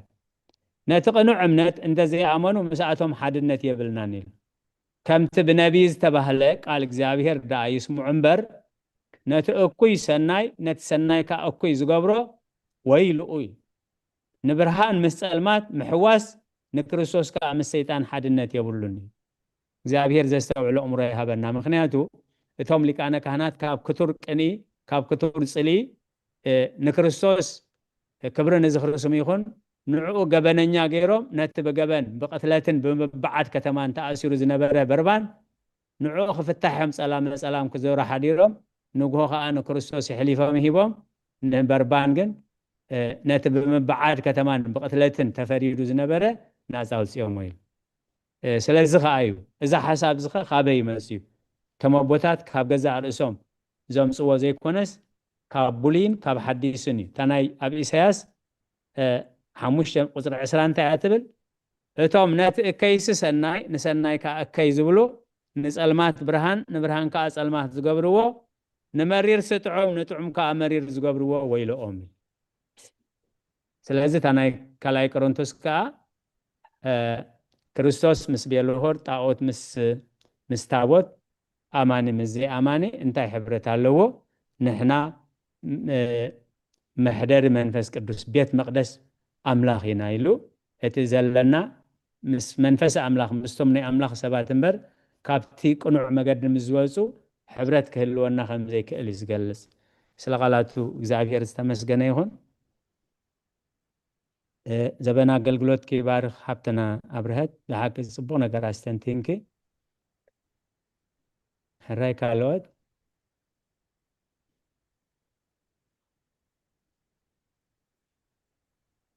ሕራይ ካልወት ሎሚ እንታይ ኢና ተማሂርና እንታይ ኢና አስተንቲና ወይ زي تردعنا ونزياس هاي تردعتن اللوم عنتي نبلون تلي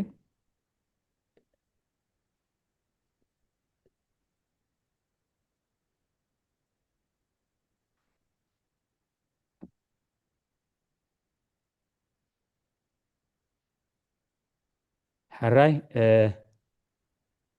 قرب دقائق اللونا تجزيه ناي قبائي خم تقدم زبالكو زستنتنا يو وي حتون دحر زي بلنا خوينو أبونا أبي ملاك سلام قال معدان كهبنانا أو دمهرت بخبري عدم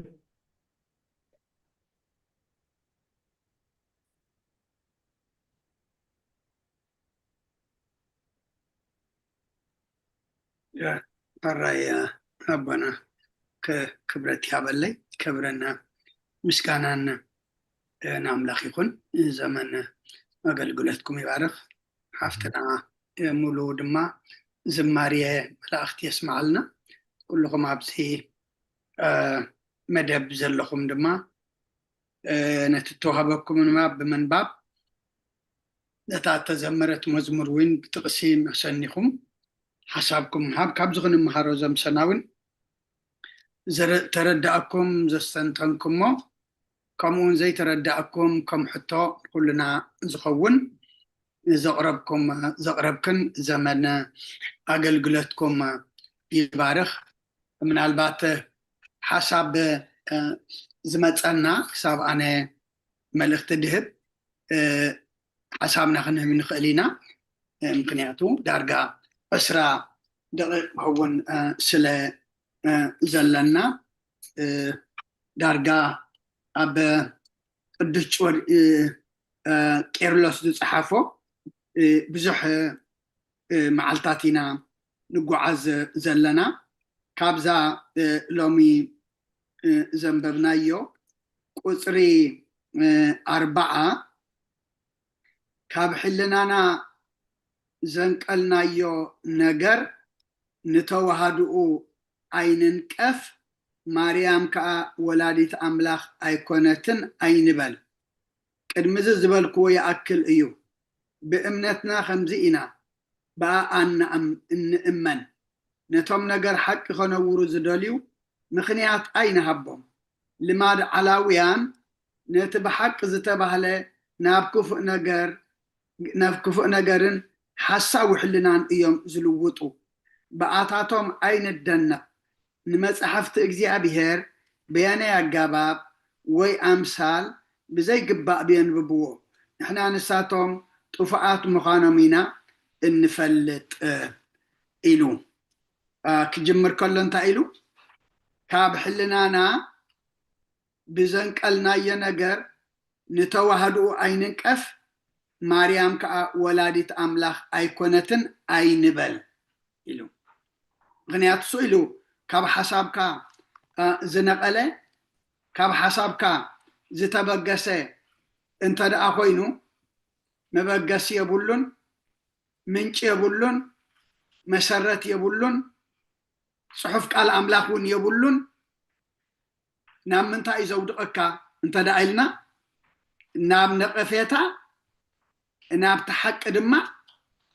زي مقباليو زودقك بتي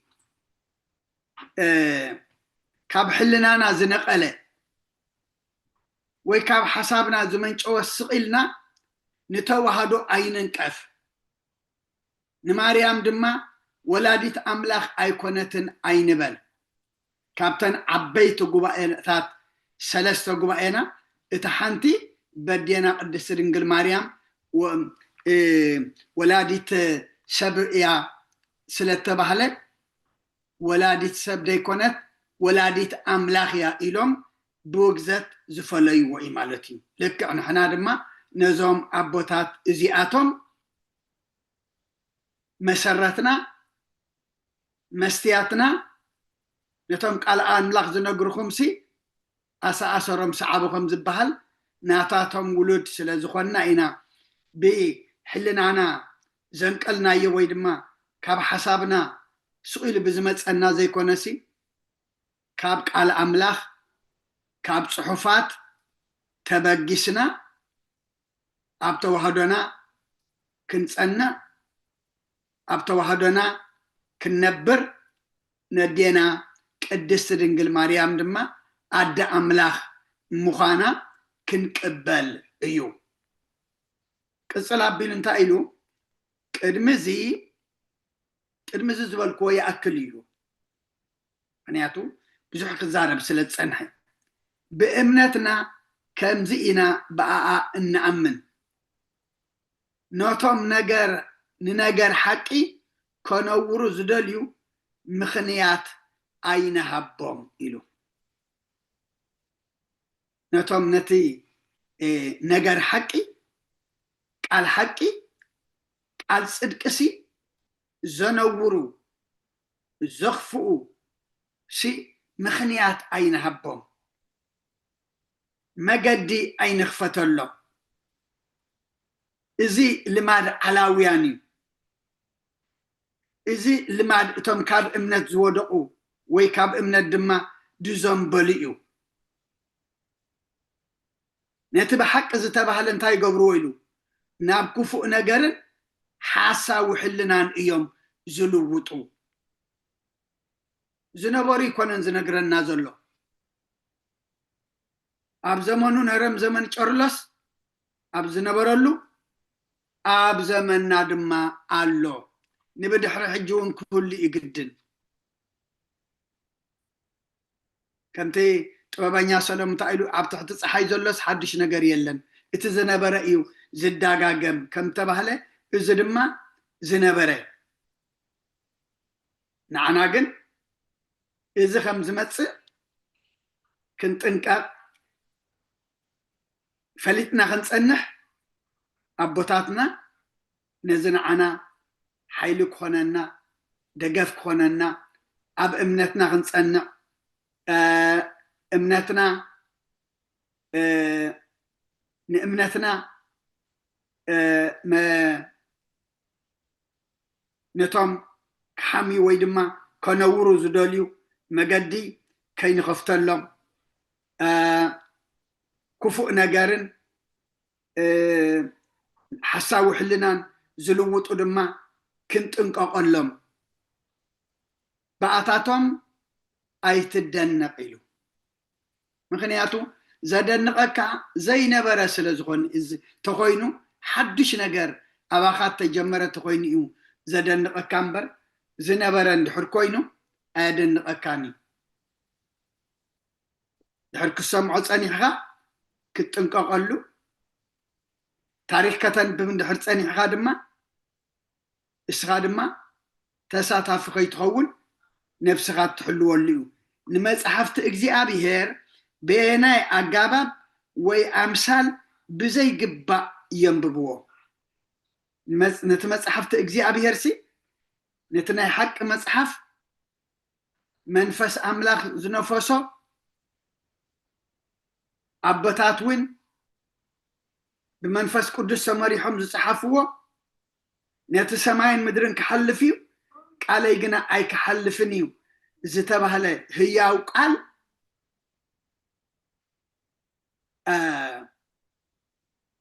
بينا جباب وي أمثال بزي جبايم زنببوه إلو حجة أبزن سمع زلنا وتم زي ينببو وتم زي فلت يكونن علاويان زبهالو زلو زودكو زلو انتهي دعا وتم زنببو يوم نتمصحفت እግዚአብሔር سي بينا جباب وي أمثال بزي جبايم زنببوه نحنا نساتهم طفعات مخانمينا انفلت إلو زتقاقوي مخانم زقلسو مخانم زطفقو مخانم انت دعا فلتنا انت ردئنا نحنا رما خابز انت اينا خنكون زلنا كنت انقاق مرقم اينا هنانيو صرفة اينا هنانيو فرد دم اينا هنانيو فراد كلنا له نحنا ابتي نايت افعاتهم معدي تساتف تغين غون ابتي نايت افعات قعزو زقعزو دما نحنا دما ابقو كي نقعز رحينا كنت انقاق زلنا سلسة تقصتاتين تقيسن حانتي تقص غابئن كان ببيا قابتن تنبلنا قدامي بيتروس معراف كلتا قطر 10 اتوم كم جبرت كاي قرم زحاميكم زلوه نسناي قبرخم رئيهم بتام على تحتتا نأملاخ من انت خمسجنوه أما أخلها أهزاب أكايدهم أصبقوا إلو اتوم كم جبرت كاي قرم زحاميكم زلوه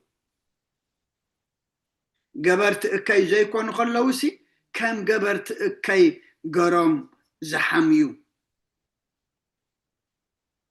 نتوم سناي قبري زلوامسي كم جبرت كاي قرم زحاميو نتسناي قبرهم ريهم بتا معال تحتتا مخنياتو معال تحتتا الله زيت ترفيا تا معال تحتتا لما بجملة يكونتن ننول كنا حتى تلا ننول كنا دما ملسنه بلا ننول كنا دما نايت زغبرنا يو كفؤو خنصبو عصب نقبل لا مبتا معال تحتتا نأملاخ من انت خمسكنوه أما أخلها أهزاب أكايدهم أصبقوا اتوم كم جبرت كاي قرم زحاميكم نتسناي قبركم ريهم بتا معال تحتتا نأملاخ من انت خمسكنوه امبار مقد أملاخ بأنا ويتصرف ويتنقف ويدما تخبر تدنق يا مالتي حج نحنا نمقد أملاخسي مصرفت دينا منقفت ويسما مدنقت إنا زلنا مالتي أبينا إنا زلنا بتا معال تحتتا نأملاخ من انت خمسكنوهم أما أخل أهزاب أكايدهم أصبقوا أكايدانا لهم خمئيو أكايدا كريستيانا دي زلو كريستيانا بسم دوالا بكايدانا بقبرنا أبقدمي بكل خناتاتنا أبقدمتهم زي أمنو أبقدم أهزاب أكايدانا أصبقنا نتهم زي أمنو ون بتا معال تحتتا نأملاخ من انتي كمسجن ودو أكايدانا تصبق الله كانوا بكايدانا شبات كن لوت نخلينا كريستيان مالت انتايو تنقاسقاس وانجيل مالتيو تنقاسقاس مصحف قدوس مالتيو اما نحنا دما ام ماكل احزابسي اكايداهم اصبقوا ابتو وانجيل ماتيوس معراف 5 قطر 16 انتاي زبلنا نتصبق قبرهم ريهم نتعب سماي زل ابخم انت خمسكنوا واسي برهانكم أبقر مسابي إبراهيم إذا ما بتا معال تحتتا نأملاخ من انتخو مسكن واسي أما أخل أهزاب أكايدهم أصبقوا زيادة كله نحنا كنفلة زلنا بكايدانا خنفلة زلنا بمقدنا خنفلة زلنا بزراربانا خنفلة دلنا بمنابرنا دما فليات كوينا كنفلت دلنا أبتم نعنا زي مسلو زي كونسي أبتم نعنا زي مسلو ኣካይድኦም ኣካይዳ ክርስቲያናት እዩ እዚኦም ሲ ደቂ ክርስቶስ እዮም ካብቲ መገድና ካብቲ ካይዳና ካብቲ ኩሉ ኩነታትናስ ዝተፈልየ ኩነታት ደለዎም ተባሂልና ኣካይዳና ክፅብቕ እሞ ንኻልእ ድማ ኣብ ክንዲ ንውድቀት ንዝወደቁ ንትንሳኤ ኣብ ክንዲ ንዝቀረቡ ምርሓቅ ንዝረሓቁ ድማ ንምቕራብ ንዝተበተኑ ድማ ምእካብ ንዝጠፍኡ ድማ መምለሲ ንዝረሓቁ መቅረቢ ምእንቲ ክንከውን ሎሚ ኣካይዳና ክፅብቕ ምክንያቱ ከምቶም ዓላውያን ነቲ ፅሑፍ በየናይ ኣጋባብ ወይ ድማ ብዘይግባእ ኣምሳል ኣንቢቦም ዝልውጥዎ ከምኣቶም ኣይንኹን እዚኣቶም ጥፉኣት እዮም ንሕና ገና ከምኣቶም ኣይንኹን እዩ ዝብለና ዘሎ እሞ ንሕና ከመን ክንከውን እዩ ሃዋርያ እዚ ቅዱስ ቄርሎስ ዝሕብረና ዘሎ ከምቶም ቀዳሞት ኣቦታትና ሃዋርያ ጳውሎስ እንታይ ኢሉ ኣብ ቀዳማይ ቆሮንጦስ ምዕራፍ 11 ቁፅሪ 1 ከምቲ ኣነ ንክርስቶስ ዝመስሎ ዘለኹ ንስኻትኩም ድማ ንዓይ ምሰሉ ኣምላኽና እውን እንታይ ኢሉና ኣነ ቅዱስ እየ እሞ ቅዱሳን ኩኑ ኣብቲ ወንጌል ማቴዎስ ምዕራፍ 5 እታ መወዳእታ ቁፅሪ እውን እንታይ እዩ ዝብለና ከምቲ ሰማያዊ ኣቦኹም ፍፁም ዝኾነ ንስኻትኩም ድማ ፍፁማት ኩኑ እዩ ዝብለና እሞ በካይዳና ከምቲ ሰማያዊ ኣምላኽና ፍፁም ዝኾነ ፍፁማት ክንከውን ከምቲ ሰማያዊ ኣምላኽና ኣነ ቅዱስ እየ እሞ እስኻትኩም ድማ ብኩሉ ንብረትኩም ቅዱሳን ኩኑ ዝበለና ንሕና ድማ ብከምዚ ክንነብር እግዚኣብሔር ይሓግዘና ስለኩሉ እግዚኣብሔር ምስጋና ይብፅሓዮ ኣብዚኣ ወዲኤ ኣለኹ ኣቦና ትብልዎ ተሎ ታሪም ጸሎት ክንዓፁ ቃል ህይወት ይስማዓልና ኣቦና ዝብሎ የለን ብብራጭ ፀውልና ኣቦና ስማ ኣብ ወልዱ መንፈስ ቅዱስ ሓደ ኣምላክ ኣሜን ቅዱስ እግዚኣብሔር ኣምላኽና ስለኩሉ ተመስገን እዚ ጉባኤ እዚ ስለ ዝኸፈትካልና ነመስግነካ እዚ ጉባኤ እዚ ተኻፈልቲ ክንከውን ስለ ዝገበርካልና ድማ ነመስግነካ ጉባኤ እዚ ኣምላኽና ካብ ውድቀት እንድሕነሉ ካብ ክሕደት እንድሕነሉ ኣብ እምነት እንፀንዓሉ ንሕና ደው ኢልና ኣካይዳና ኣፀቢቕና ንጥፉኣት መምለሲ ንትዘጋገዩ ድማ ምእረሚ ንዝወደቁ ድማ መተንስኢ ክንከውን ንስኻ ሓግዘና ደው ኢልና ደው ከነብል እምበር ወዲቕና ከይነወድቕ ጠፊእና ከይነጥፍእ ተጋጊና ከይነጋግእ ኣምላኽና ተሓቂ ፍሊጥካ ኣብቲ ሓቂ ጎደና ክንጓዓዝ ድማ ሕጂ እውን ሓይሊ ሃበና መንፈስ ቅዱስ ካላእኸልና እዚ ነንብቦ ዘለና ከይንጠፍእ ተፃሓፈልና እማ ኣምላኽና ነቶም ነዚ ፅሑፍ እዚ ዘበርከቱልና ቅዱሳን ኣቦታትና ንዓታቶም ክንመስል ኣሰሮም ክንክተል ንስኻ ሓግዘና ጉባኤ እዚ ንፅድቅና ግበረልና ብመንፈስ ዕብዩ ናብ ሰማይ ዘጠምተና ኣብ እምነት ዘፅንዓና ግበረልና ጾምና ባርከልና ቀድሰልና ጾመ ድሕነት ጾመ ምሕረት ግበረልና መርኣይ ገጽካ ግበረልና ወደ ተወሳኢና ካብ ብርሃነ ትንሳኤ ካብ ድሓነ ሰላም ኣብፅሓና ንዓለም ሰላም ነዛ ዘለና የሃገር ሰላም ንሃገርና ንህዝብና ንጎረባብትና መንጎና ሰላም ሃበና እዚ ብዓለምና ንሪኦ ዘለና ኩሉ ሕማቅ ነገር ብፅቡቅ ቀይረልና እዚ ከም ሓዊ ከም ማይ ዝዘንም ዘሎ ሓዊ ድማ እስኻ ቁርረልና ኩሉ ወገን ዘለው መርሓቲ ኣምላኽና ኣነ ሓያል ኣነ ፈልጥ ኣነ ኩሉ ለኒ እም ዝብል ዘሎ እሞ ኩሉ ዘለካ እስኻ ሓያል ንስኻ ፈላጥ ንስኻ ምዃንካ ፈሊጦም ናባኻ ክጥምቱ እሞ ቅኑዕ ክሓስቡ ዝጨከኑ ክርህርሁ ዝተዓበዩ ትሕት ክብሉ ንልቦም ተንክፍ ኣብ ሕማም ዘለው ፈውሰልና ኣብ ሓዘን ዘለው ፀናንዓልና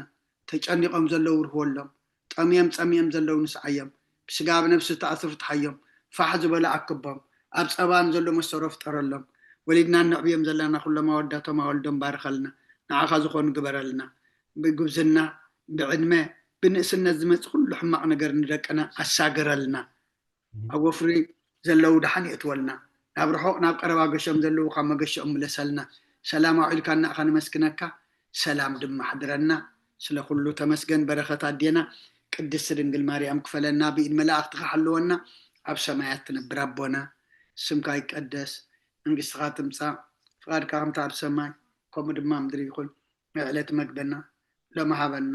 ንሕና ንዝበደሉና በደሎም ከም ዝሓደግናሎም በደልናን ኣውሳናን ደገልና ካብ ክፉእ ኣድሕነና እምበር ኣብ ፈተና ይትእትወና መንግስትን ሓይልን ክብርን ንዘለዓለም ናትካ ኢማ ኣሜን ወዝትየ ማርያም ናይ ቅዱስ ገብርኤል መልኣክ ሰላምታ ሰላም ለክለኹ ሕልናኸ ድንግል ኢኺ ብስጋኹ እውን ድንግል ኢኺ ኣደ እግዚኣብሔር ፀባኦት ጎይታ ሰራዊት ሰላም ለክለኹ ንስኺ ካብ ኣንስቲ ብርክቲ ኢኺ ፍረ ከርስኹም ብሩኽ እዩ ኦ ምልእተ ፀጋ እግዚኣብሔር ምሳኺ እዩ ኦ ፍስቲ ደስ ይበልኪ ሓጢኣትና ክሰርየልና ነፍቲ ወድኺ ኢየሱስ ክርስቶስ ምእንታና ምሕረት ለምነልና ኣሜን ይፍታህ ወይ ሽረይ ዚና ኣምላክን መድኃኒነ ኢየሱስ ክርስቶስ ካኒከ ካና ሰሪ ኃጢአት ደምሳሲ ኣበሳ ወልዱ ለብርከሳተ ብርሃን አንቱም አብየ ካህናት ወአብየ ዲያቆናት እዱ አንሳይዱ ገጻናት በበስምኩም ኩኑ ፍታኖን ጻነ ይረሰነት ክሏን ሰማያት ዚዮ መሐረነ ክርስቶስ መልዓ 12 ዚዮ መሐረነ ክርስቶስ ዚዮ መሐረነ ክርስቶስ ዚዮ መሐረነ ክርስቶስ ዚዮ መሐረነ ክርስቶስ ዚዮ መሐረነ ክርስቶስ ዚዮ መሐረነ ክርስቶስ ዚዮ መሐረነ ክርስቶስ ዚዮ መሐረነ ክርስቶስ ዚዮ መሐረነ ክርስቶስ ዚዮ መሐረነ ክርስቶስ ዚዮ መሐረነ ክርስቶስ ዚዮ መሐረነ ክርስቶስ ከምኡን በእንተ እግዝእትነ ማርያም መሐረነ ክርስቶስ መልዓ 12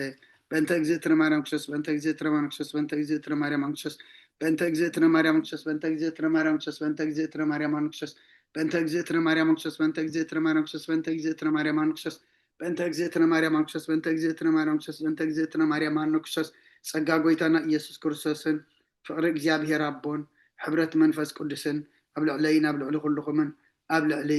ኣብ ዘለና የቦታን እጽፍን ድርብን ኮይኑ ይውረድ ክብርን ምስጋናን ንኣምላኽ ይኹን ብሩኽ ለይቲ ግበረልና አሜን አሜን አቡነ ተጸለየ ጸሎት ኣብ ቅድሚ እግዚአብሔር ዓሪጉ መዓት ዘቁርር ምሕረት ዘውርድ ይግበረልና ተማሃርናዮ ቃል ትምህርቲ 30 ቤተሰናይ ኣብ ውሽጥና ይሕድረልና ዝኸበርኩም ህዝበ እግዚአብሔር ሎሚ ብሰላም ጀሚርና ብሰላም ክንውድእ ዝረዳእና እግዚአብሔር ኣምላኽና ኣምላከ ቅዱሳን ናይ ባሕሪ ምስጋና ብፀሓዮ ኩልኹም ቶም ጊዜኹምን ስራሕኩምን ረፍትኹምን ኣዋሃይድኩም ብኣንቃ ኣድዎ ክትከታተልዎ ዘምስኹም ከዓ ትብሕቡእ ዝርኢ እግዚአብሔር ሴተ ጻድቃን ኣስበተ ፍታን ይኽፈልኩም እግዚአብሔር ነዚ መጽእ ጉባኤና ኣብ ዳሕነ ሰላም ዓቂቡ በዚ ቅዱስ ኣገልግሎት ክንራኸብ ናይ እግዚአብሔር ቅዱስ ፍቃድ ይኹነልና ነቶም ለይትና ሰላም ለይቲ ይግበረልና ነቶም መዓልቲ ከዓ መዓልትኹም ከዓ ብሩኽ መዓልቲ ይግበረልኩም ብሰላም ንራኸበልና አሜን አቦታትና ጽቡቅ ተማሂርና ቴንኪዩ ቃል ህይወት የስማዕና ኩልኩም ድሓን ሕደሩ ቃል ህይወት ይስማዕልና ዕድመ ጥዕና ይህብኩም ኣብ ኩሉ ይረኸበልኩም ጎይታ ሓቂ ጥቀመለና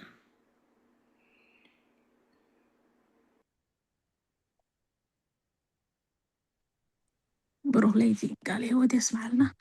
አሜን ሰላም ለይትን ኩላና ብሰላም ከራኸበና